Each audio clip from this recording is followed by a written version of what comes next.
This year's March was hottest in over a century, leading to an earlier than usual surge in electricity demand. The big mismatch in demand and supply forced several states to resort to power cuts. India gets 75% of its electricity from coal, and the average coal stocks at domestic power plants have fallen to 9 days as of mid-April, the lowest in at least 8 years. This is way lower than the government-mandated norm of an average 24 days of stock. It prompted the All India Power Engineers Federation to warn of an impending energy crisis in 12 states. The shortage of electricity as a percentage of demand has shot up to 1.4% this month compared to 1.1% in October when India last faced a serious coal shortage. Bihar, Jharkhand, Haryana and Uttarakhand are facing an electricity deficit of more than 3% each, while Andhra Pradesh is facing a power shortage of 8.7%.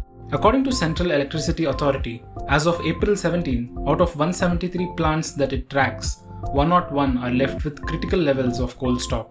To supply coal to the thermal power stations, 453 wagons are required, while only 379 were available in the first week of April, which has now increased to 415. But the shortage is worsening the supply crisis. State-run Coal India, which accounts for 80% of India's coal output, increased its production by 27% in the first half of April. But the world's largest coal mining firm said the escalating demand, driven up by post-pandemic economic buoyancy and hotter than normal summer, seemed to be dwarfing the supply increase. Coal India has sharply reduced supplies to the non-power sector, which includes aluminium smelters, cement factories and steel mills, despite record production. It raised its supplies to the power sector by 14% in the first half of April. Nomura has said that if supply does not catch up with the demand, it would result in more power outages in summer and a diversion of coal from non-power sectors, weighing on industrial output and increasing electricity costs. This can become another stagflationary shock, it warned. So why does India face a recurring coal shortage, and how can this issue be addressed? Like 2014 and 2017. In 2021 also, power generating companies did not maintain the minimum mandatory stocks. As a result, the central government was forced to stop or highly reduce the coal supplies and coal rake supplies to industries and captive generators.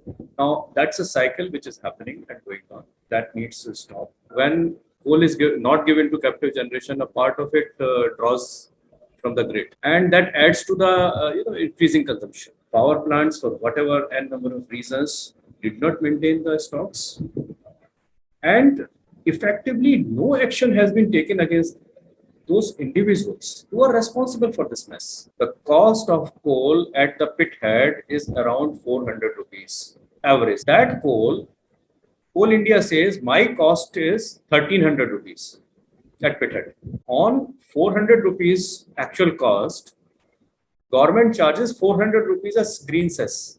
And on top of it, there is almost 30% or 40% worth of other taxes and royalties.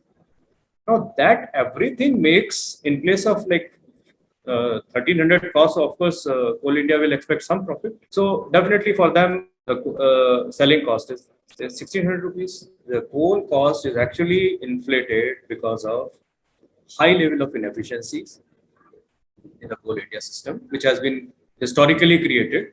How we can afford that? Overall, coal cost and power cost has to come down by drastic measures.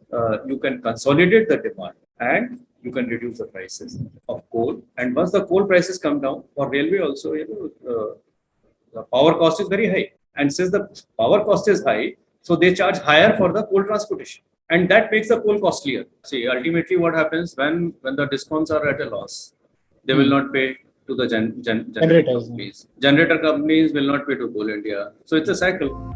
Even as power outages rise, the coordination between power, coal and railway ministries has also come to the fore. Ashok Khurana, Director General of the Association of Power Producers, told Business Standard that the blame game has always plagued this power sector.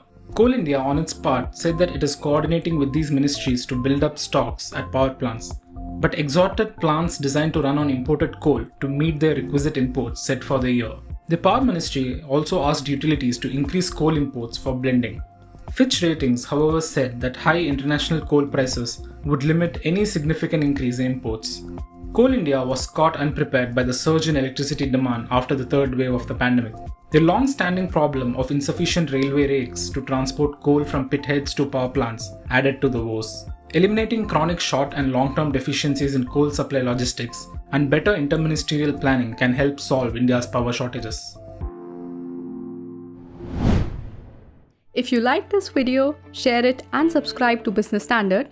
For more news, views and insights, log on to www.business-standard.com. Do also follow us on YouTube, Twitter, Facebook, Instagram, Telegram and LinkedIn.